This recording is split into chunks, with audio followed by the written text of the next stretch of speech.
Primero que nada, hermanos, quiero agradecer a Dios por la oportunidad de estar con ustedes esta mañana. El día de ayer estuvimos aquí y doy gracias a Dios por esta oportunidad.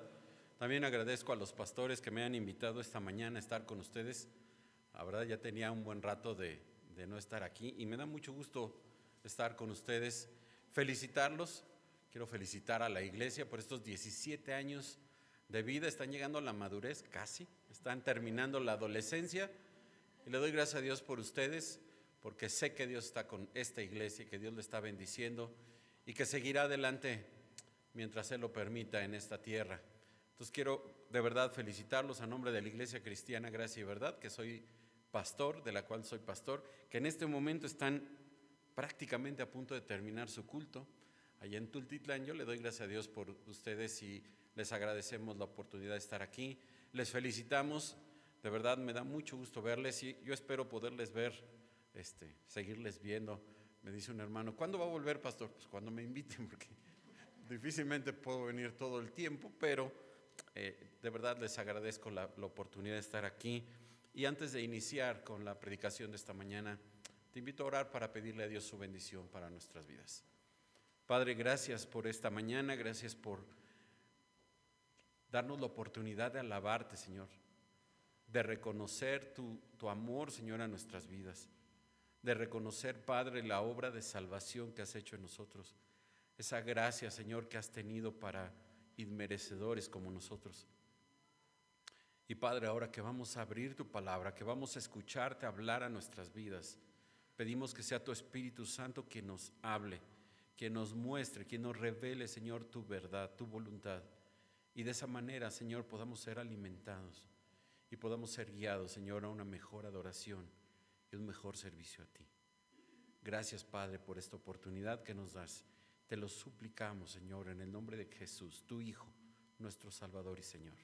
Amén. Segunda de Tesalonicenses, capítulo 2, verso número 13. Verso número 13. Yo sé que algunos no estuvieron ayer porque varios tuvieron que trabajar, pero necesito dar un pequeño contexto para llegar al verso número 13. Segundo de Tesalonicenses, capítulo 2, verso número 13. Ahí vamos a iniciar esta mañana. Pablo se ve en la necesidad de hablarle a la iglesia en Tesalónica debido a que él escuchó algunas noticias de cosas que estaban sucediendo en la iglesia. Les escribe una primera carta, los felicita, es una iglesia que Pablo reconoce su fe, su amor, su esperanza, su trabajo, su constancia en la primera carta. Sin embargo, en la segunda carta, después de agradecer a Dios la fe, el amor de ellos, después de recordarles la venida de Cristo desde el cielo con sus ángeles, con su poder, después de recordarles que Él ha estado orando por ellos, les da algunas recomendaciones o alguna enseñanza que es la parte central de esta carta que vimos la noche de ayer, capítulo 2 del 1 al 12. Temas que tienen que ver con escatología, con los últimos tiempos, qué va a suceder antes del día del Señor, antes que Cristo venga. Antes que Cristo venga. Había una enseñanza equivocada en la iglesia, había llegado por algunos, decían que por alguna predicación, por alguna carta falsificada de Pablo, y habían dicho que ellos ya estaban viviendo el día del Señor porque estaban viviendo persecución, y entonces estaban preocupados de haberse quedado, de no haber sido arrebatados, que les enseñó Pablo en la primera carta, capítulo 4. Pablo les dice, no, hermanos, no se dejen engañar, no se dejen mover, no va a suceder. Primero viene la apostasía, luego viene el hombre de pecado, luego tienes que ser quitado lo que detiene la iniquidad y luego va a venir la iniquidad. Por lo tanto, todavía no es el momento que Cristo venga, todavía no es el momento. Y bueno, esto probablemente lo sabes, Pablo no escribió ni en capítulos ni en versículos, realmente es un texto corrido lo que escribió Pablo. Entonces por eso ayer no terminamos al final del capítulo 2, terminamos en nuestras Biblias en el verso número 13, porque creo que aquí Pablo cambia de tema, deja la escatología, deja los últimos tiempos atrás y se vuelve otra vez a la iglesia. Les dice a la iglesia que en vista de que Cristo viene, en vista de que el día del Señor está cerca, en vista de que el tiempo cada día está más cerca, ellos deben de vivir con fidelidad delante de Dios, con fidelidad delante de Dios. Ellos deben de permanecer firmes. ¿Por qué? Porque lo que vamos a ver en el mundo, mis hermanos, puede hacernos tener miedo, tener dudas, pensar que probablemente ya vino Cristo y me quedé, como pensaban algunos de ellos. Entonces, ¿qué tenemos que hacer? Dice Pablo, ustedes deben de permanecer firmes. Iglesia, tú debes de permanecer firme. 3 aspectos de la firmeza de una iglesia que Pablo va a mencionar a partir del verso 13 hasta el final del capítulo 3. Firmes en la doctrina, firmes en la oración y firmes en la disciplina. Esta última nos va a sonar medio extraña, pero recuerda que es Pablo hablando a la iglesia en Tesalónica. Firmes en la doctrina, firmes en la oración y firmes en la disciplina. ¿Por qué Pablo menciona esto a la iglesia en Tesalónica? Bueno, no solo se lo menciona a ellos, Dios también lo menciona a nosotros. Una de las cosas que la iglesia no debe de perder de vista son las cosas básicas de una iglesia. A veces nos metemos en tantas cosas como iglesia, y lo digo como pastor, que nos olvidamos de los aspectos básicos de la iglesia. Pensamos es que hay que tener actividades para jóvenes y entonces preparamos campamentos, talleres, conferencias y hacemos un montón de cosas porque nuestros jóvenes necesitan escuchar. Y es cierto. Los jóvenes, las mujeres, los hombres, los niños necesitan conocer, escuchar de la palabra de Dios. Eso es verdad. Pero a veces vamos hacia las cosas superficiales, a las cosas de afuera y no vamos a lo más importante. A 2 aspectos, creo yo, muy básicos, o 3, que son los que menciona Pablo aquí. 3 aspectos básicos de toda iglesia: la enseñanza de la Escritura, la oración y la disciplina. Cuando los discípulos se enfrentaron con un problema allá en Hechos capítulo 6, ¿te acuerdas? Había algunas viudas que eran desatendidas, las viudas de los griegos, porque las viudas de los judíos pues eran mejor atendidas, les daban mejores desayunos, mejores comidas en comparación con las de los griegos. Entonces las viudas griegas se enojaron, dijeron, ¿por qué? ¿Por qué? Y entonces los discípulos dicen, ay, ¿y ahora qué hacemos? Bueno, vamos a la congregación, y fueron a la congregación, había más de 5,000 para este momento, y van a la congregación y les dicen, hermanos, necesitamos ayuda, porque nosotros tenemos que atender lo más importante, 2 cosas, la oración y el ministerio de la palabra.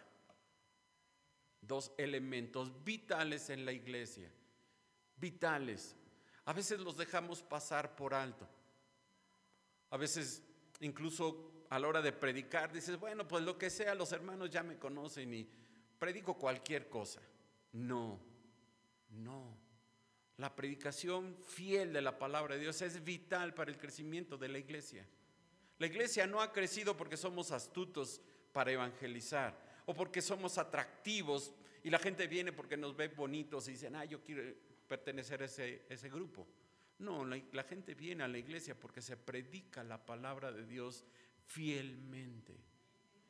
¿Y sabes cómo llegamos a eso? Por medio de la oración. Cuando descansamos en el poder, en la gracia de Dios, y le decimos, Señor, no podemos hacerlo nosotros, hazlo tú en nosotros. Y Él lo hace. Y la disciplina. Un capítulo que casi siempre nos brincamos del libro de los Hechos es el capítulo 5. El capítulo 5 del libro de los Hechos habla de un matrimonio, Ananías y Zafira. ¿Qué hizo el Señor con ellos? Disciplina. ¿Qué le mostró a la iglesia a Dios? Disciplina. Y Pablo nos va a hablar de estos 3 elementos en estos versículos. Verso número 13, 2 de Tesalonicenses 2:13. Pero nosotros, dice Pablo, yo, mis compañeros en el ministerio, debemos siempre dar gracias a Dios respecto a vosotros, hermanos amados por el Señor. Los tesalonicenses eran un motivo de gozo, pero también un motivo de gratitud de Pablo hacia Dios. Pablo sentía una fuerte obligación de dar gracias, de dar siempre gracias a Dios respecto a ellos, pues eran sus hermanos, eran amados por el Señor. Aunque fueran odiados y perseguidos por sus enemigos, el Señor los amaba. Y Pablo y sus compañeros, Timoteo y Silas, o Silvano, como dice el verso 1 del capítulo 1, ellos los amaban, los amaban. Algo que nunca debes de olvidar es que Dios te ama. La iglesia nunca debe de olvidar que son amados por el Señor. Y ese amor Dios lo demostró al enviar a su Hijo. Sigue Pablo diciendo, mismo versículo, de que Dios os haya escogido desde el principio para salvación mediante la santificación por el Espíritu y la fe en la verdad. Esta es la razón del gozo y de la gratitud de Pablo, porque Dios los había escogido para salvarlos desde la eternidad pasada. Y esto habla de la elección soberana de Dios. La tenemos allá en Efesios 1:4, cuando Pablo dice que Dios los escogió desde antes de la fundación del mundo para que fuesen santos y sin mancha, para que los adoptara como hijos suyos. Dios escogió a la iglesia, Dios seleccionó a la iglesia, no basado en el amor que pudiéramos nosotros tener por Él, ni en ningún mérito que cada uno de nosotros pudiera tener, sino debido al amor incondicional que Dios tiene por su iglesia. Dios no te escogió porque dijo, me vas a amar un montón y te voy a escoger. No, te escogió porque no merecías ser escogido y Dios te escogió. Es iniciativa de Dios el escoger. El hombre no escoge a Dios. El hombre no busca a Dios. El perdido no puede buscar a Dios, está totalmente perdido. Efesios 2, está muerto en sus delitos y pecados y tiene que obrar Dios y Dios escoger al pecador, rescatarlo de esa condición y llevarlo a su casa y sentarlo en su mesa y llamarle hijo. Eso es lo que Dios hizo por nosotros. ¿Cuándo lo hizo? Desde la eternidad pasada.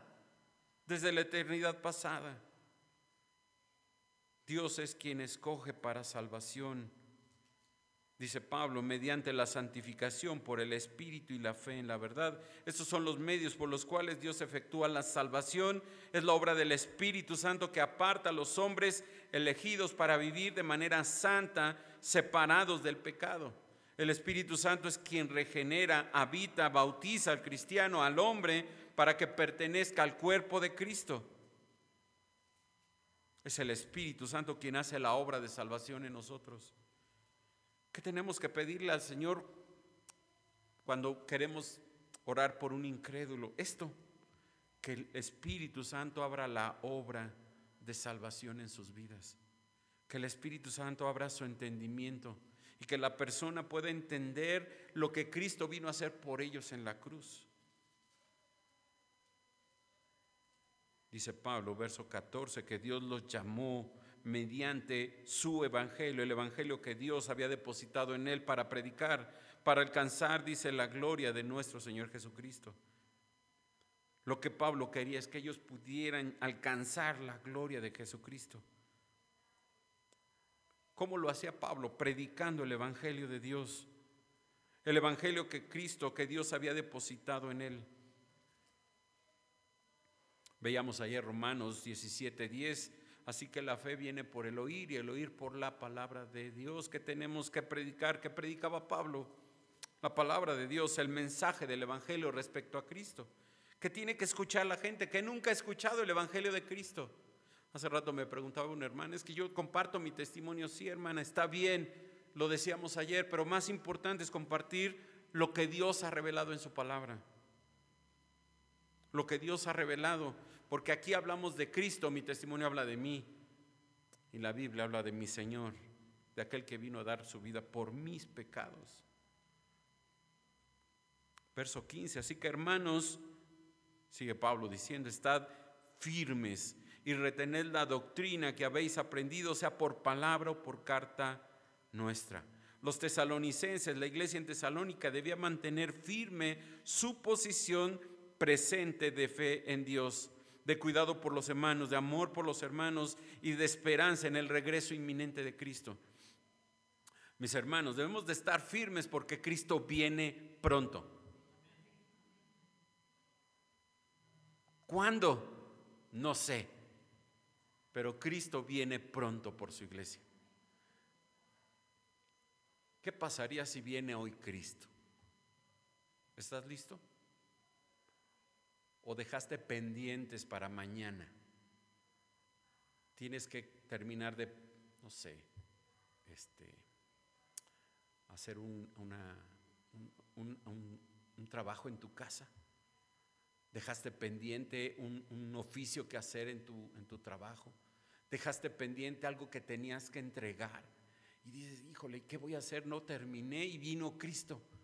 ¿Estás preocupado por eso? Deberíamos de vivir diciendo, ven Señor. Ven Señor. Así termina el libro de Apocalipsis. El espíritu y la esposa dicen, ven. ¿A quién? A Cristo. Ven ya. Mira, si viene Cristo, se acabaron tus problemas, las reumas, los achaques, todos los problemas que tienes ahorita en tu casa, en tu trabajo, en tu escuela, en tu negocio, todo se acabó. Pues que venga, ¿no? Sí, que venga. Esa debería ser nuestra oración. Y debemos de vivir con la expectativa de que Cristo viene ya. ¿Estás listo para que venga? ¿O dejaste pendientes? No le hablé a mi tía del Señor. Se va a perder mi tía. No le hablé a mi papá. Mi papá se va a perder. Va a ir al infierno eterno como veíamos ayer. Porque yo no le prediqué. Entonces no esperes. El tiempo de salvación es hoy. El momento de ir a predicar es hoy. Debemos de estar firmes, dice Pablo, verso número 15. Firmes sabiendo que Cristo viene, firmes sabiendo y viviendo bajo ese conocimiento, bajo esa idea en nuestra mente. Si Cristo viene hoy, ¿estoy preparado? Yo espero que sí. Y si no, a partir de hoy estés preparado y digas, no tengo pendientes, le prediqué a todos los que tenía que predicarles y el Señor sabe. Dice Pablo, así que hermanos, estad firmes y retened la doctrina que habéis aprendido. ¿Qué debían de retener ellos? Todas las verdades que Pablo les había enseñado, todas las verdades que tienen relación con el Señor Jesucristo, que Él les había enseñado, porque había un grave peligro de ser arrastrados por las enseñanzas falsas y ya les había pasado. Entonces por eso les dice, tienen que estar firmes y retener la doctrina que habéis aprendido. Pablo había pasado poco tiempo con él, pero el tiempo que había pasado, lo había pasado enseñando día y noche. Día y noche, dice la primera carta. ¿Por qué? Bueno, porque si el creyente pierde su entendimiento de las doctrinas que habían recibido por carta o por palabra, estaban en peligro de ser arrastrados lejos del Señor. Estaban en peligro de recibir una influencia negativa del mundo, la carne y el diablo. Por eso Pablo dice a la iglesia, ustedes deben de estar firmes en la doctrina que habéis aprendido. Creo que una de las cosas que le sucede hoy a la iglesia en general es que descuidan la doctrina del Señor Jesucristo. Se descuida la enseñanza de la Biblia. Nos metemos en aspectos importantes que tienen que ver con la Escritura, pero no básicos de ella. Y nos ponemos incluso a discutir cosas que ni deberíamos de discutir, simplemente para ganar una batalla de palabras. Dice Pablo, retened, estad firmes y retened la doctrina que habéis aprendido. Versos 16 y 17, y el mismo Jesucristo, Señor nuestro y Dios nuestro Padre, el cual nos amó y dio consolación eterna y buena esperanza por gracia, conforte vuestros corazones y os confirme en toda buena palabra y obra. En vista de la necesidad que los tesalonicenses tenían de mantenerse firmes, Pablo ora a Dios para que Dios les dé ánimo y fortaleza. Y aunque menciona al Hijo y al Padre, se refiere a ambos como si fueran uno. Y esto sabemos que así es.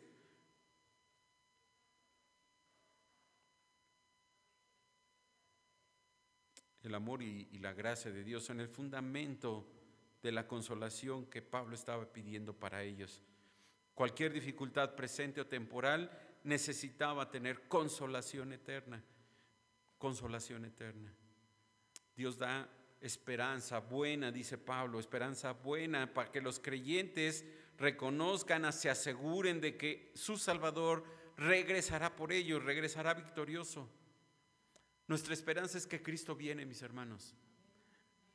Una de las cosas que debemos recordar cuando mostramos el Evangelio no es solamente que Cristo vino y murió por las personas, por el pecador, sino principalmente que Cristo hoy está vivo y pronto regresa. Pronto viene. Esto era lo que los discípulos entendieron allá en Hechos capítulo 1. Acompáñame a Hechos capítulo 1, por favor. Nuestro Señor Jesucristo resucita un día domingo y pasa con sus discípulos aproximadamente 40 días. Dice el verso número 3, Hechos 1:3.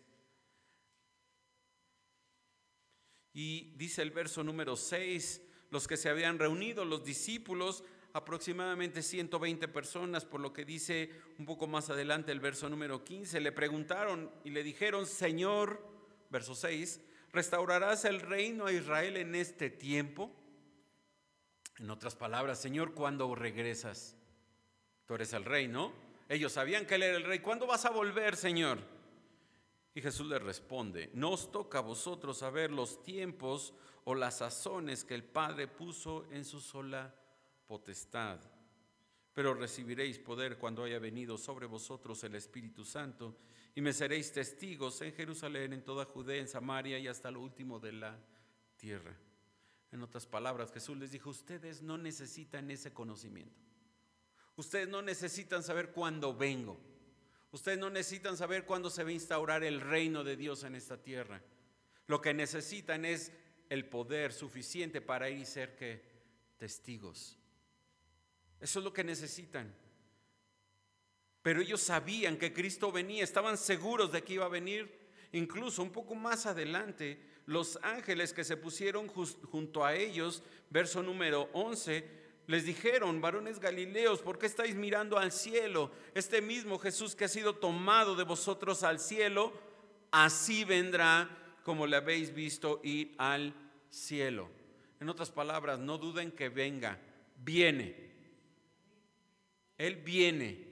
No sabemos cuándo y no necesita saber cuándo, necesita saber que viene. Esa es nuestra esperanza. Los discípulos lo creyeron. El mismo Pablo pensaba que Cristo venía cuando él estaba con vida. Lo menciona ahí en 1 Tesalonicenses 4, cuando habla del arrebatamiento. Esa es nuestra esperanza, que Cristo viene, que Cristo viene. Esa esperanza, dice el verso 17, conforte vuestros corazones y os confirme en toda buena palabra y obra. Ellos necesitaban ser consolados, animados. Este verbo conforte sugiere consuelo y ánimo, y a veces se utiliza en la Biblia, o significa en la Escritura, exhortar. Y a la luz de la preocupación creada por la información equivocada relativa al día del Señor, ellos necesitaban ser animados, consolados, exhortados. Pero también ellos necesitaban la gracia de Dios para hacer que estuvieran firmes y estables. ¿En qué? Bueno, en toda buena palabra y obra. En toda buena palabra y obra. Obviamente buena porque se hace para el Señor. Y habla de palabra, pero también habla de obra. No solo lo que decimos, sino también lo que hacemos. Lo que hacemos. Esta es una de las muchas bendiciones que Pablo da en una de sus cartas. Aquí busca el poder de Dios con base en su amor y su gracia para animar y fortalecer a la iglesia, sobre todo cuando ese creyente está pasando por la prueba, para que mientras dure la prueba él se mantenga firme. ¿Por qué? Porque Cristo viene. Porque Cristo viene.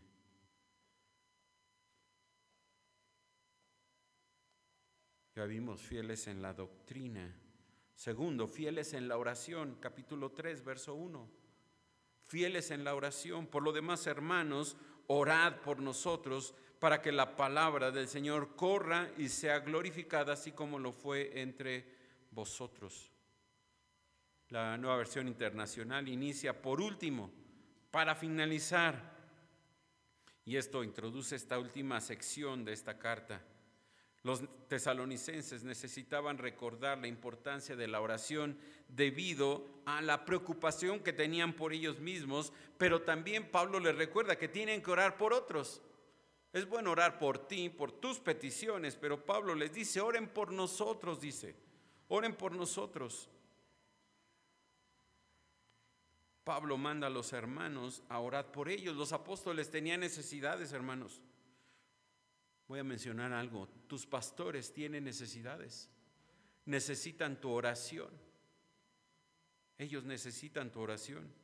En particular, Pablo les pide que oren para que la palabra de Dios no dejara de propagarse con rapidez como había sucedido y que fuera recibida con el honor que se merecía. Ven la primera petición para que la palabra del Señor corra y sea glorificada.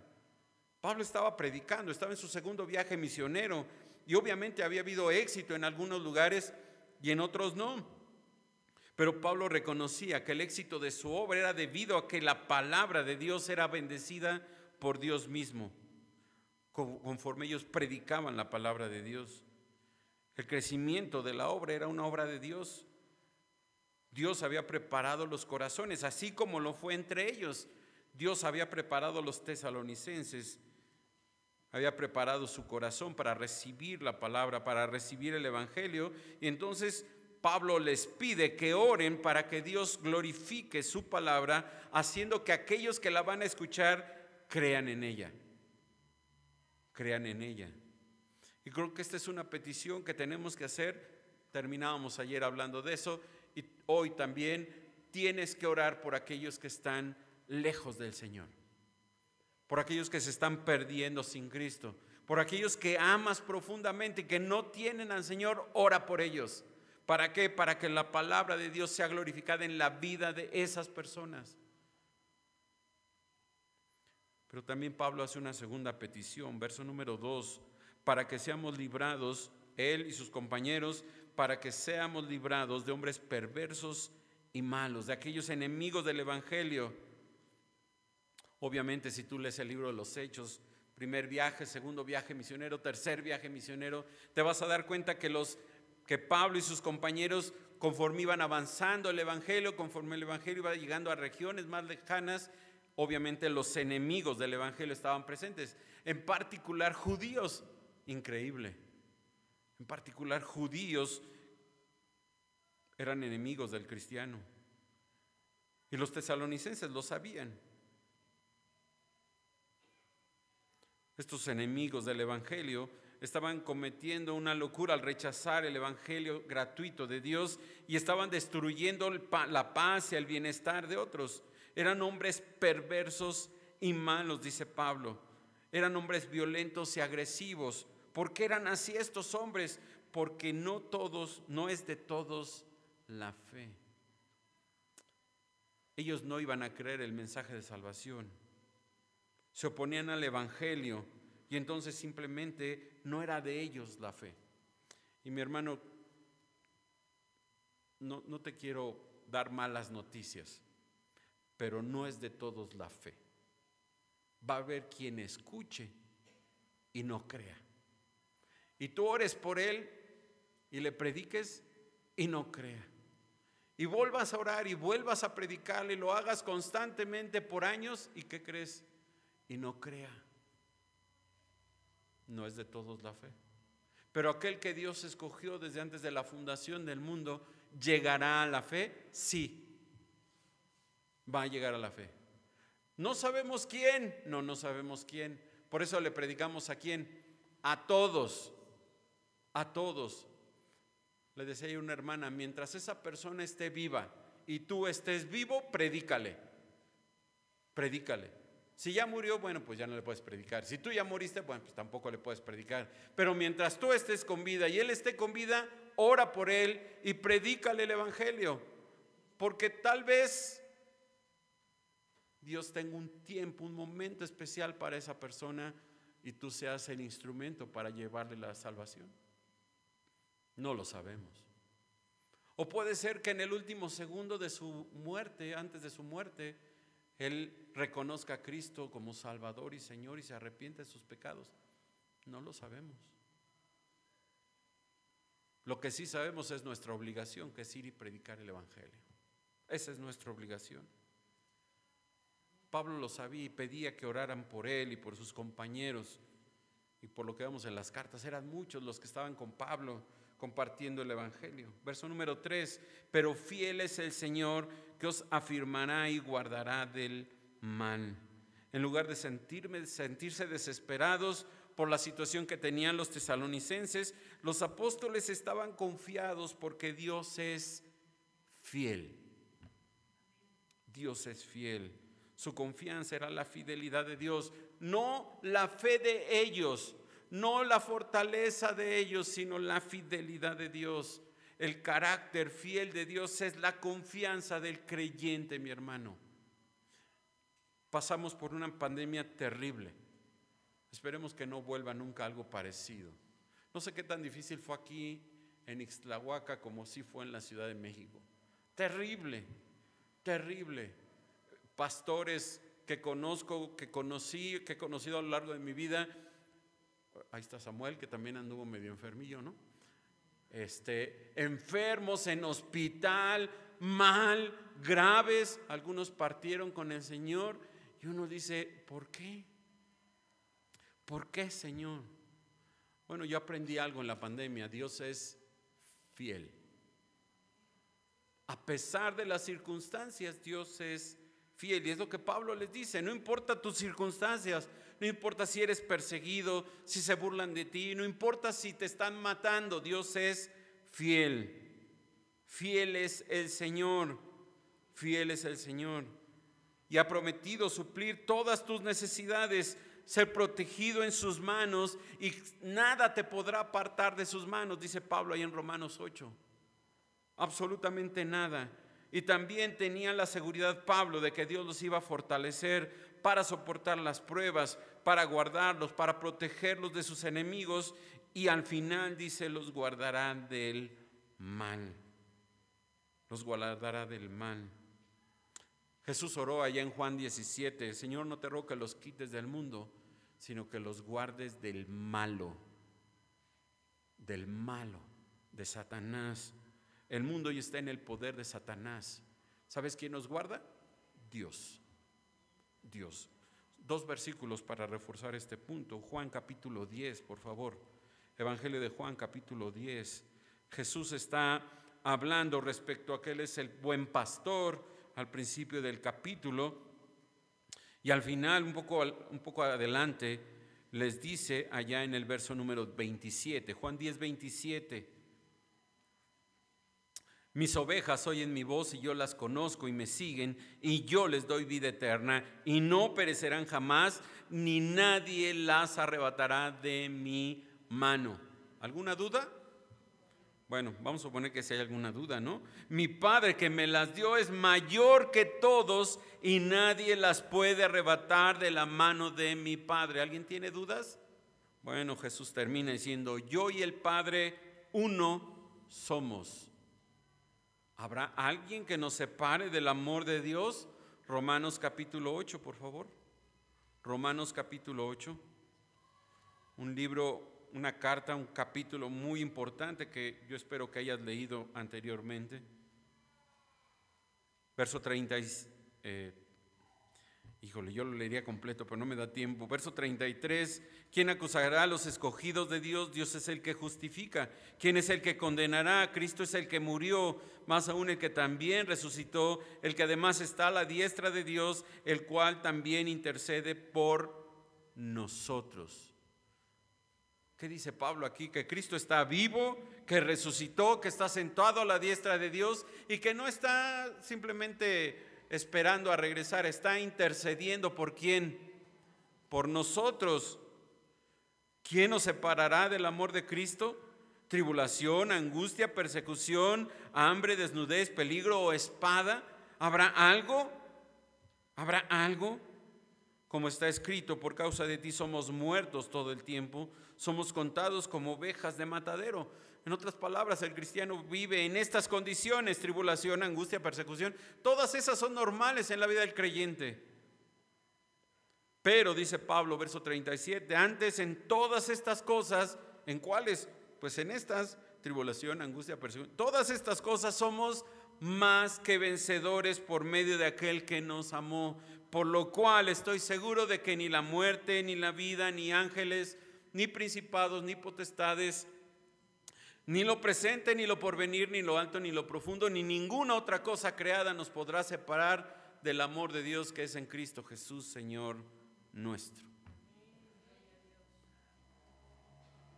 Puede ser que un día pasemos dificultades, puede ser que un día tengamos tribulaciones, puede ser que un día incluso llegue la muerte de alguien por su fe. En todas estas cosas somos más que vencedores y estamos guardados en las manos amorosas de nuestro Padre, y sabemos que nadie nos puede arrebatar de sus manos, ni siquiera el mismísimo Satanás. No puede hacerlo. Por eso dice Pablo que él sabe que Dios es fiel para guardarlos del mal. Regresamos a Tesalonicenses, verso 4, y tenemos confianza respecto a vosotros en el Señor, que hacéis y haréis lo que os hemos mandado. ¿Qué pidió Pablo? Que estuvieran firmes y retuvieran la doctrina, que oraran por él para que la palabra de Dios fuera predicada, y tenía la confianza de que ellos iban a obrar de esa manera. Verso 5, y el Señor encamine vuestros corazones al amor y a la paciencia de Cristo. Esta oración expresa lo que Pablo quería respecto a ellos, que el Señor Jesús encaminara y abriera el camino para que ellos obedecieran, para que el amor de Dios creciera en ellos, y que además produjera un amor más grande de ellos por Dios, así como una mayor fortaleza en medio de las tribulaciones que el ejemplo o que la paciencia de Cristo les trajo como ejemplo. Pedro habla ya en su primera carta del ejemplo de Cristo en las pruebas. Acompáñame a la primera carta de Pedro, por favor. Primera de Pedro, capítulo 5. Primera de Pedro, capítulo 2. Primera de Pedro, capítulo 2, verso número 20. Primera de Pedro 2:20. Pues qué gloria es si pecando sois abofeteados y lo soportáis, mas si haciendo lo bueno sufrís y lo soportáis, esto ciertamente es aprobado delante de Dios. Pues para esto fuisteis llamados, escucha, porque también Cristo padeció por nosotros, dejándonos ejemplo para que sigáis sus pisadas, el cual no hizo pecado, ni se halló engaño en su boca, quien cuando le maldecía no respondía con maldición, cuando padecía no amenazaba, sino encomendaba la causa al que juzga justamente, quien llevó él mismo nuestros pecados en su cuerpo sobre el madero, para que nosotros, estando muertos a los pecados, vivamos a la justicia, y por cuya herida fuisteis sanados. Cristo nos dejó ejemplo de cómo debemos de padecer, de cómo debemos de soportar el sufrimiento. Cristo no confiaba en él, Cristo confiaba en Dios, en su Padre, en aquel que juzga justamente, dice el verso 23. Y es lo que Pablo desea que los creyentes hagan. Él sabe la importancia de que ellos vivan rectamente, fielmente delante de Dios, y ya vimos, fieles en la doctrina, fieles en la oración, y por último, fieles en la disciplina. El error doctrinal relacionado con el día del Señor había conducido una conducta desordenada en la iglesia. Había algunos que habían dejado de trabajar Y entonces dijeron, bueno, si ya Cristo viene, ¿para qué trabajo? Que me mantenga la iglesia. Eso hicieron. Se volvieron perezosos, se volvieron holgazanes. Y entonces Pablo va con fuerza contra este problema en la iglesia. Y no digo que aquí suceda. En la iglesia en Tesalónica sí sucedía. Había quienes no querían trabajar. Verso número 6. Pero os ordenamos, hermanos, en el nombre de nuestro Señor Jesucristo, que os apartéis de todo hermano que ande desordenadamente y no según la enseñanza que recibisteis de nosotros. Esta es una orden, no es una sugerencia. Se deben de apartar de algunos hermanos. Esto significa que eran creyentes, pero Pablo les llama hermanos a pesar de tener la autoridad apostólica. Les recuerda que es uno como ellos en la familia de Dios, que no porque anda desordenado deja de ser hermano de él y de ellos. Había algún grupo, una minoría de miembros de la iglesia que se estaban portando mal. Y Pablo les recomienda disciplinar a estos hermanos que estaban equivocados. El encargo viene en el nombre del Señor Jesucristo. Esto significa que Cristo aprueba la disciplina en su iglesia. Y cualquier acto de indisciplina el Señor lo reprueba. Debido a que todo lo que Jesucristo es, ellos debían de hacer como Pablo les ordena. Otra vez este es un mandato. Allá en la primera carta les dijo que amonestaran a los ociosos, que alentaran a los de poco ánimo, allá en la primera carta, capítulo 5. Y es evidente que eso que les advirtió en la primera carta, pues no sucedió porque tuvo que escribirles una disciplina mucho más directa. Les dice que os apartéis de todo hermano que ande desordenadamente. Esto significa que los ordenados debían de apartarse de los desordenados. No que dejaran de ser hermanos, sino que eran hermanos desordenados. Vivían ociosos. Cuando dice que anden desordenadamente, se refieren a la negligencia de algunos de sus responsabilidades diarias. Incluso puede ser que había mujeres que decían, si ya Cristo viene, ¿para qué hago mi quehacer? Había algunos hijos que decían, si ya Cristo viene, ¿para qué voy a la escuela? ¿Para qué preparo un examen? Ya Cristo viene, lo dijo el pastor Pablo allá en la iglesia en Tesalónica. Entonces, pues si ya Cristo viene, ¿para qué hacemos esas cosas? Bueno, obviamente esto pasó porque había una falsa enseñanza, lo vimos el día de ayer. Ellos les habían enseñado con el ejemplo lo que tenían que hacer. Por eso dice, verso número 7 y 8, porque vosotros mismos sabéis de qué manera debéis imitarnos, pues nosotros no anduvimos desordenadamente entre vosotros, ni comimos de balde el pan de nadie, sino que trabajamos con afán y fatiga día y noche para no ser gravosos a ninguno de vosotros, no porque no tuviésemos derecho, sino por daros nosotros mismos un ejemplo para que nos imitaseis. En otras palabras, Pablo les dice, ustedes nos vieron a nosotros trabajar, a mí me vieron trabajar día y noche, con afán y fatiga, me vieron hacer mi trabajo diario. ¿En qué trabajaba Pablo? Bueno, haciendo tiendas, tejiendo tiendas. Nosotros decíamos, ¿y eso qué es? Bueno, recuerda que allá no había hoteles y por lo general la gente que viajaba se quedaba en el campo libre o a campo abierto, y entonces tenían que tender unas especies de carpas. Eso era lo que Pablo tejía. Ananías y Zafira, Aquila y Priscila, perdón. Ananías y Zafira murieron. Aquila y Priscila también tenían el mismo oficio de Pablo. Tejían tiendas. Y diríamos, pues ¿qué tanto podía ganar Pablo con eso? Pues mira, más o menos yo pienso que era una especie de constructor de casas prefabricadas. ¿Cuánto ganara un constructor de casas prefabricadas el día de hoy? Ese era el salario de Pablo. Y lo hacía con afán y fatiga. No anduvieron, dice, desordenadamente entre vosotros. En nosotros, dice Pablo, vieron un ejemplo, un modelo para ustedes de cómo debían de trabajar. Pablo y sus compañeros nunca estaban de ociosos ni se daban a la holgazanería, a la pereza. Cuando Pablo no estaba tejiendo telas, probablemente tiendas, estaba probablemente enseñando, predicando, orando, visitando, aconsejando, exhortando, animando.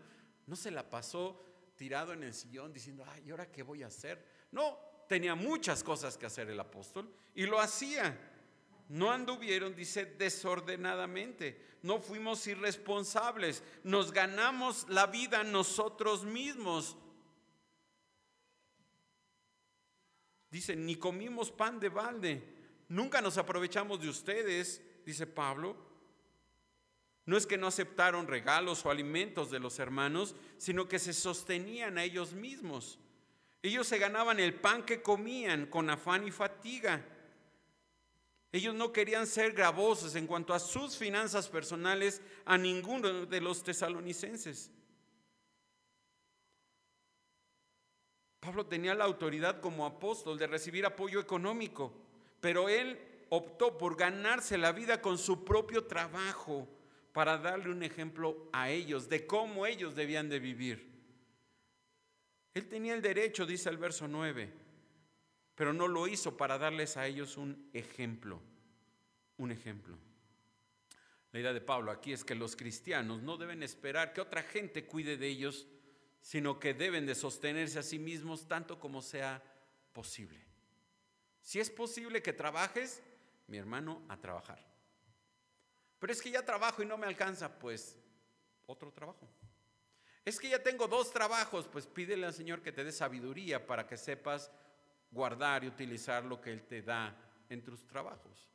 Porque tal vez lo que no tienes es sabiduría para la administración de tus finanzas. Puede ser. Pablo les dice, vieron en nosotros el ejemplo de cómo debían de hacerlo ustedes. Y ninguno podía decirle, no, Pablo, yo no vi. Él dice, todos ustedes vieron. Verso número 10, porque también cuando estábamos con vosotros os ordenábamos esto, si alguno no quiere trabajar, tampoco coma.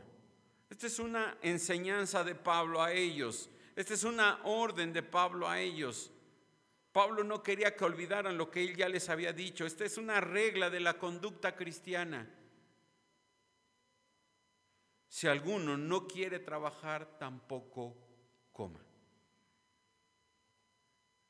Ahora, no estaba pensando Pablo en algunos hermanos que no podían trabajar y que estaban imposibilitados para trabajar, para que, órale, a trabajar, ¿no? Pobre hermano tirado en la cama por una, no sé, poliomielitis o una parálisis y órale, vayas a trabajar. No, no puede trabajar. Él no puede hacerlo, pero quien puede hacerlo, dice Pablo, vaya y trabaje. Yo estoy seguro que el que estaba tirado en cama decía, yo me quiero parar a trabajar y no puedo hacerlo. Estoy imposibilitado. Por eso dice Pablo, si alguno no quiere trabajar, no puede, sino no quiere trabajar, que no coma. Ningún cristiano que es capaz de trabajar y no quiere hacerlo, debe ser mantenido por otros que trabajen por él.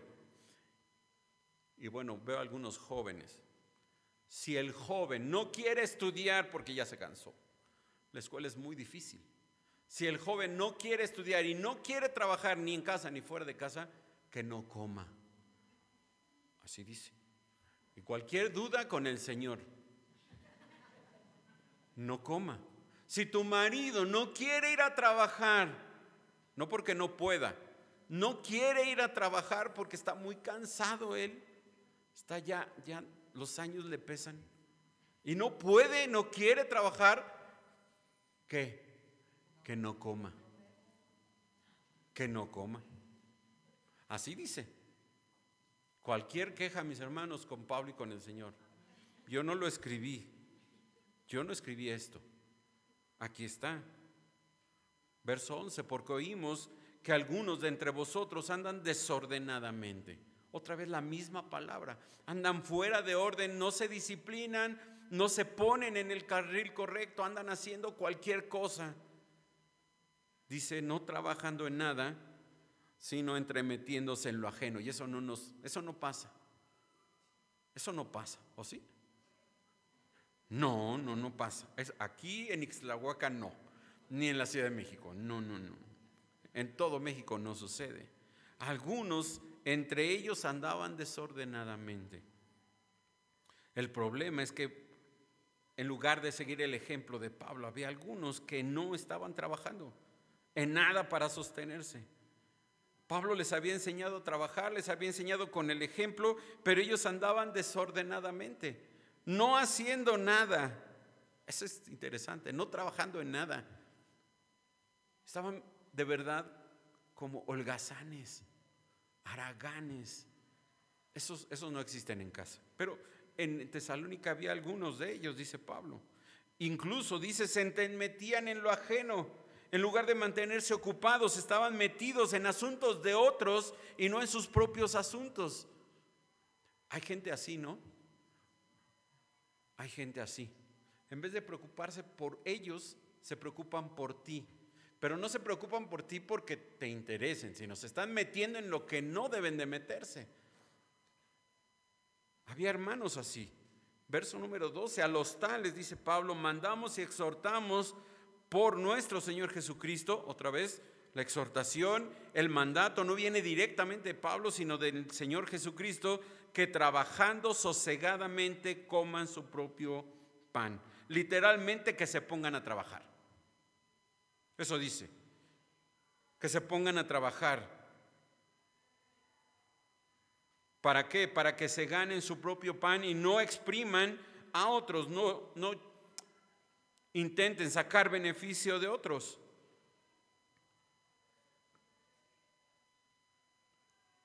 Me voy a salir un poquito del tema de Pablo, porque este es un tema muy específico en la iglesia en Tesalónica y puede ser difícil que aquí se muestre este problema, pero cualquier tipo de indisciplina en la iglesia debe de tratarlo con la misma firmeza con la que Pablo trató este tema a los tesalonicenses. Con la misma firmeza. Si hay algún hermano en la iglesia que anda desordenadamente teniendo una mujer que no es la suya, a ese hay que disciplinarlo. Si hay algún hermano que anda desordenadamente y se convierte entre semana en un hombre dominado por el alcohol, hay que disciplinarlo. Si por ahí hay un hermano, una hermana, un joven que en lugar de tener una vida pura y recta delante del Señor tiene una y otra novia o novio, hay que disciplinarlo en la iglesia. La disciplina es vital en la iglesia. El pastor MacArthur dice que una iglesia sin disciplina es una iglesia que deja de crecer. Debe haber disciplina en la iglesia. ¿Quién debe ejercer la disciplina? Bueno, Mateo 18 dice, ¿quién? ¿Te lo sabes? Si un hermano peca contra ti, ¿no se lo saben? Busquen Mateo 18 o ayúdanos acá, por favor, ya que estás aquí ayudándonos. Porque ya vi que no busca nadie nada. Y yo dije, ¿por qué? Ya vi por qué. Mateo 18:15. Mateo 18:15. Para quien anota. Por tanto, si tu hermano peca contra ti, si hay alguien a quien tú ves de manera indisciplinada en la iglesia y tú conoces esa circunstancia, tú sabes de ese pecado del hermano, ¿qué debes de hacer? Ve y repréndele estando tú y él solos. Repito, tú y él solos. Nada de que andamos echando el chisme de todo lo que hacen los hermanos. No. Y si te oyes ganado a tu hermano, ¿qué debes de hacer antes de llegar a reprender al hermano? Ora por él. Pídele a Dios sabiduría para hablar con el hermano y hablar de su pecado. No como que tú seas el perfecto. No. Pero tú has visto una indisciplina en su vida. Tú has visto algo que sabes que le va a causar un problema a largo plazo, a mediano plazo, y lo va a perjudicar. Habla con él, tú y él solos. Y si te oyes ganado a tu hermano, si no te oye, verso 16, toma contigo a 1 o 2 testigos, pues en boca de 2 o 3 testigos, para que en boca de 2 o 3 testigos conste toda palabra. La primera etapa es tú y él solos, con oración. La segunda palabra, con oración, con 2 o 3 testigos. Y si te oye, has ganado a tu hermano. No toda la iglesia, 2 o 3 testigos. Y si no los oye ni a ellos ni a ti, dilo a la iglesia. En otras palabras, díselo al pastor en la iglesia.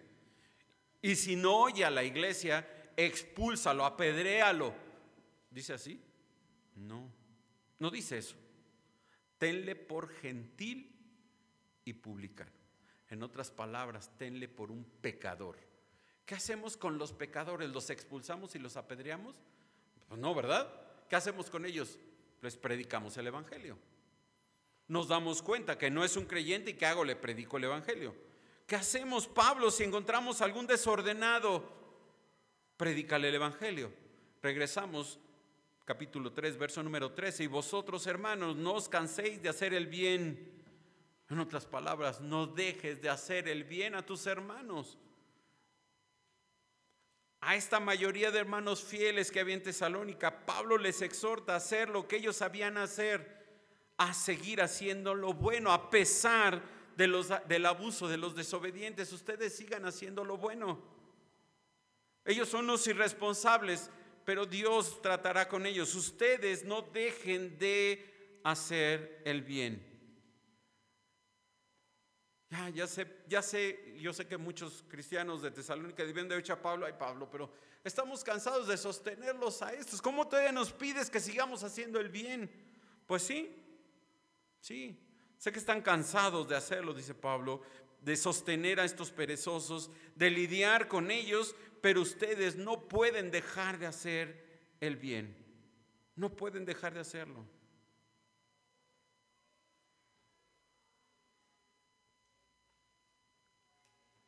Creo que una de las cosas que el cristiano debe de hacer es hacer el bien siempre.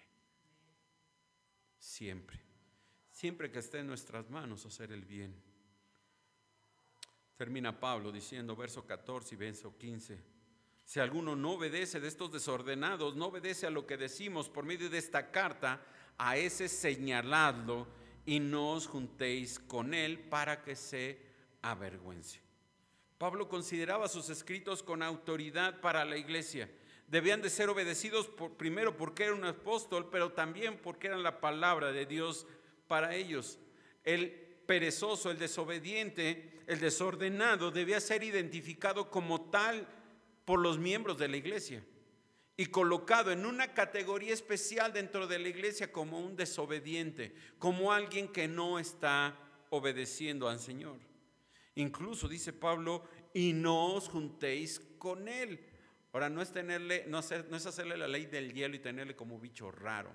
No, es apartarte de él para que él le dé vergüenza su acción, su condición de perezoso y se arrepienta. Esa es la idea.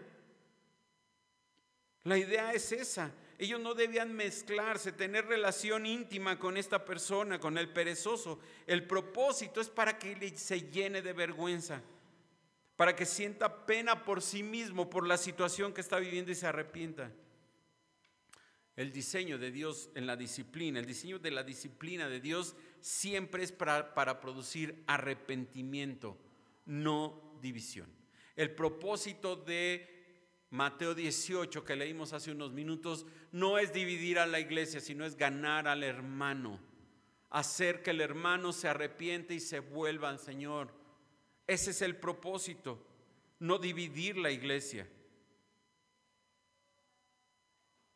Estos cristianos que estaban obrando mal, Pablo quería que se arrepintieran de su desobediencia a Dios.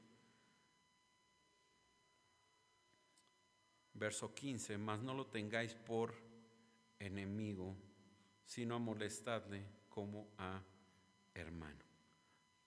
No es tu enemigo, es tu hermano. Se está portando mal. Bueno, también tú en algún momento te has portado mal.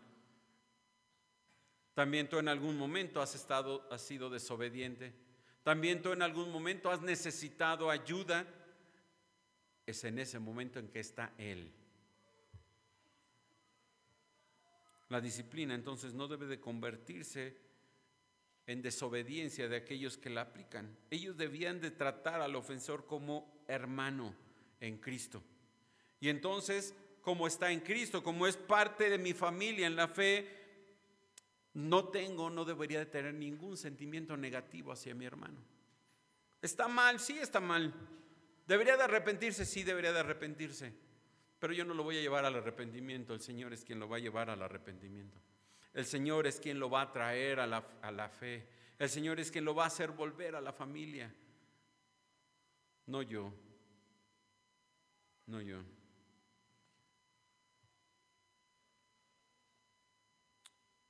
¿Por qué disciplinar en la iglesia? Bueno, porque hacer que un hermano se vuelva a la familia es fabuloso, en lugar de que se pierda. No es castigar al hermano, sino verlo recuperar su lugar en la iglesia. Me gusta cómo lo dice Judas. Judas, busca por favor Judas.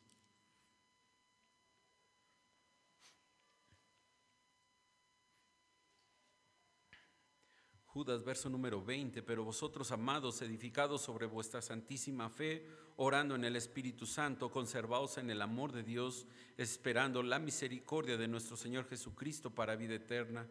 A algunos que dudan, convencedlos; a otros salvad arrebatándolos del fuego, y de otros tened misericordia con temblor, aborreciendo aún la ropa contaminada por su carne.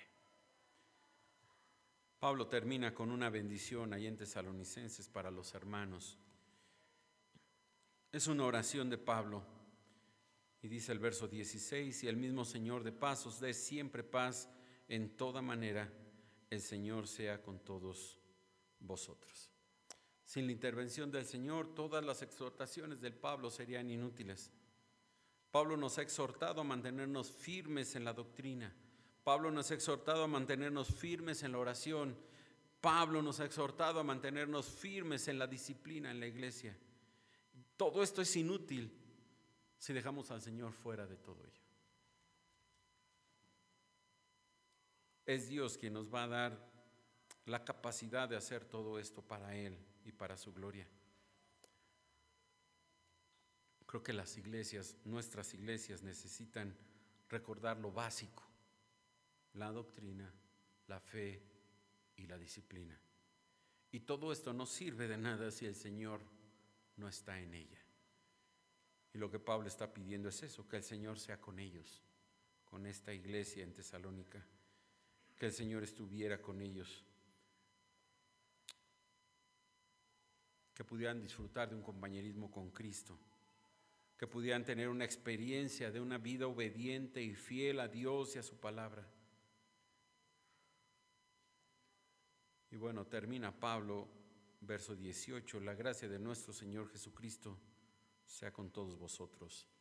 Amén. Te damos muchas gracias, Padre, por la bendición que das a través de tu palabra a nuestras vidas. Gracias, Señor, porque es a través de ella, Señor, que somos exhortados a caminar, Señor, de la manera correcta, a vivir de una manera digna del llamado que tú nos has hecho, a vivir, Señor, fieles delante de ti, fieles en nuestra doctrina, fieles en nuestra oración y fieles en nuestra disciplina. Y Padre, yo te pido lo mismo que Pablo, que tú seas con esta iglesia, con cada uno de mis hermanos. Y Padre, tu palabra sea la que toque sus corazones, sea tu Espíritu Santo, Señor, quien les muestre tu verdad y les guíe, Padre, a una mejor adoración a ti y una mayor obediencia a tu palabra. Bendice, Padre, esta iglesia. Bendice a mis hermanos que son los pastores, a los hermanos que están al frente, Señor, de esta iglesia, a quienes sirven, a quienes han trabajado, Señor, todos estos años, Señor, para que tu obra, para que tu reino crezca, Señor, en este lugar. Y por todos aquellos hermanos, Señor, que se están agregando a esta iglesia o que se agregarán, que tengan ese mismo anhelo, ese mismo deseo de ser fieles y obedientes a ti. Gracias, Padre, por tu palabra. Gracias por enseñarnos, Señor, a través de ella. Te lo pedimos y agradecemos todos, Señor, en nombre de Jesús, tu Hijo, nuestro Señor y Salvador. Amén. Dios les bendiga, hermanos.